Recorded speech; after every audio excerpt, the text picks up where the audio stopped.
रमज़ान 2022 में कब शुरू होगा? ईद उल फितर किस तारीख को होगी? माहिरीन फ़ल्कियात ने ऐलान कर दिया। मीडिया रिपोर्ट्स के मुताबिक मुत्तहदा अरब अमारात की वजारत साइंस और फ़ल्कियात ने रमज़ान, अरफा और ईदैन के लिए तारीख़ों का ऐलान कर दिया। Arab Federation of Space and Science के रुकन ने पेशन गोई की है कि रमज़ान 2022 हफ्ता 2 अप्रैल को शुरू होने का इम्कान है। माह रमज़ान के शुरू होने की हतमी तारीख चाँद देखने के बाद ही बताई जाएगी। इन्होंने मज़ीद कहा कि ईद उल फितर पीर 2 मई 2022 को होने का इम्कान है। 19 जुलाई को यौम अरफा और 20 जुलाई को ईद उल अज़हा होगी।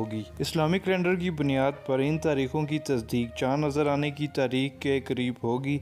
वाज़ेह रहे कि पाकिस्तान में भी रमज़ान और ईद उल फितर का ऐलान चाँद की रोयत के बाद किया जाएगा, लेकिन इस बार रोज़े अप्रैल के शुरू और ईद उल फितर मई के शुरू में होगी। पाकिस्तान में अमूमन रमज़ानुल मुबारक और ईद उल फितर अरब ममालिक से एक दिन बाद या इसी दिन ही होती है। पाकिस्तान की मरकज़ी रोयत हलाल कमेटी शबान की 29 तारीख को चाँद देखने का एहतमाम करेगी। चाँद की रोयत के बाद रमज़ानुल मुबारक शुरू होने का ऐलान किया जाएगा। पाकिस्तान की तमाम बड़ी खबरें जानने के लिए हमारे चैनल को सब्सक्राइब ज़रूर करें।